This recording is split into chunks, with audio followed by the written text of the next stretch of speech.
Hello everyone and welcome to Lush and Salty Aquariums. My name is Stefan and thanks for coming to the channel.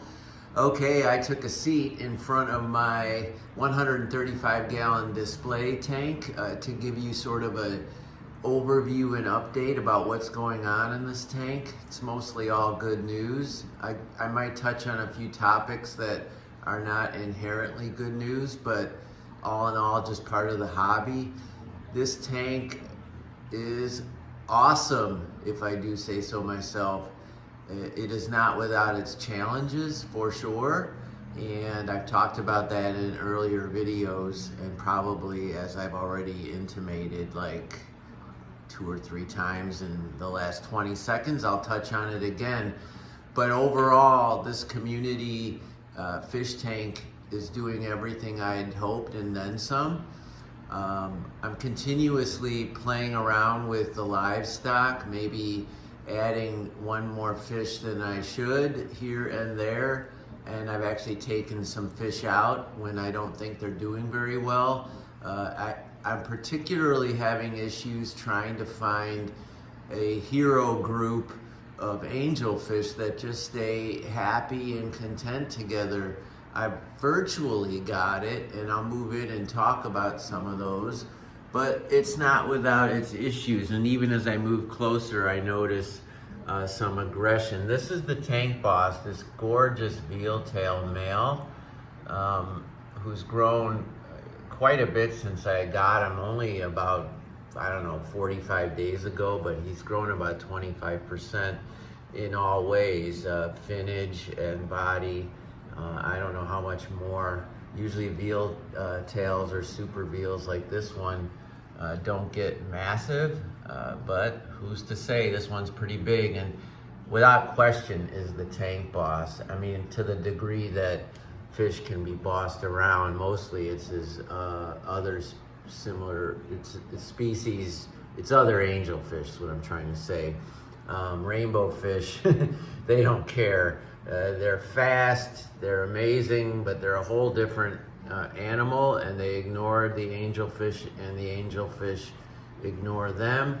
And these small tetras like this, these rasboras here, and the green neons down here, they're pretty much safe from the bullying of our angelfish tank boss. This is the newest creature, a Philippine blue that I got from this wonderful man in the west suburbs of Chicago, Dan from Sydney's Angels.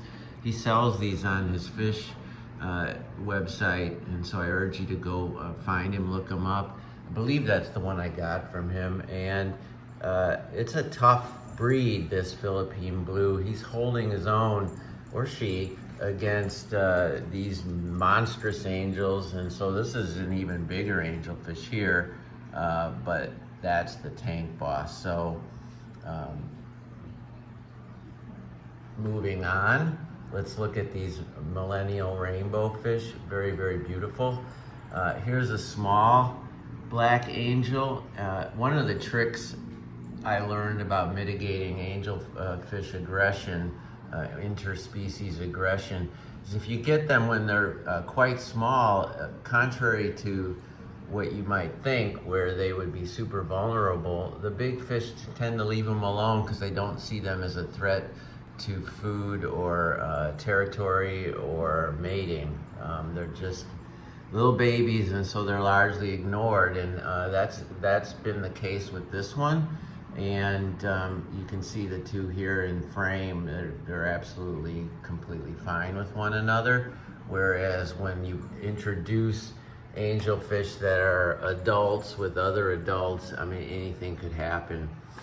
I also introduced about a month ago a pair of these glorious fancy super red swordtails. I don't know their exact name. I'm not a live bearer expert, although there's the male. Gosh, you know, you thought the female was beautiful. Look at that guy. So these two make a wonderful complement to even an angelfish, rainbow fish, tetra aquarium. They're gorgeous, they're rough, they're pretty hardy. I mean, you know, There are things that can happen with swordtails, platies, and mollies. It can be a problem, but since this tank is generally held at 80 degrees and I'm pretty vigilant, I'm knocking on wood that I don't have to deal with ick. It's been a while since that has been on my list of problems, and I certainly don't want live bears bringing it into the tank as they are wont to do. The rainbow fish have gotten super big. I've got a couple varieties. This gorgeous, these are smaller, but look at that flame color there. It's a lot more bold than some of these even older rainbow fish that are kind of more garden variety. I'm sorry, honey, but there you have it. You compare the two in frame, you can see a younger male is already more bodaciously colored than this older one. But so be it. I've got yellow and I've got orange now, and then these three ever-growing, fabulous millennium rainbow fish. See, there was a little aggression. That bully chasing the Philippine blue, you see. So, you know, I gotta look out for that stuff. Now, part of it is I'm standing there, and so even though I fed them recently, because the potential for food, and they're jockeying for space, and it, you know, it's when it's feeding time for the animals, and they howl and prowl like the cannibals. I mean, that's what happens. Everybody gets aggressive, you know, because they want to eat, and animals don't have table manners. This is another little pretty sword I have down here, sort of a calico. By the way, these swords were impulse bought at a swap last month when I just had the hankering to add something hardy, fun, and different into this tank. Here you see a couple German rams here, blue rams. I think the long fin variety. I know I have a male in here with super long fins. And I also have a juvenile gold. Look at this lovely, I think that's I don't know if it's a male or female, a little young, a little hard to tell. Plus, but it's funny, he's hanging out with his sibling, because I got these two rams. There's two in this crypt forest. And so they're free and clear of the older rams in the event that there's some tussling for territory, which is very likely. But there you see this pair. I got them from Sydney's Angels as well, that same gentleman named Dan out there in Elmhurst, Illinois, actually. Sydney's Angels, look them up. What else can I tell you about this tank? The plants are doing good. Some great, and some just kind of are there.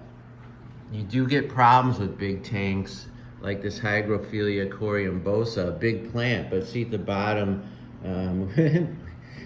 sorry, you get a stalk effect where the leaves just weren't photosynthesizing and they died, so only the top part is doing well and the bottom isn't. And I've had that phenomenon in this tank on a number of different plants. And I suppose it doesn't matter because the plant is doing what it needs to do to survive.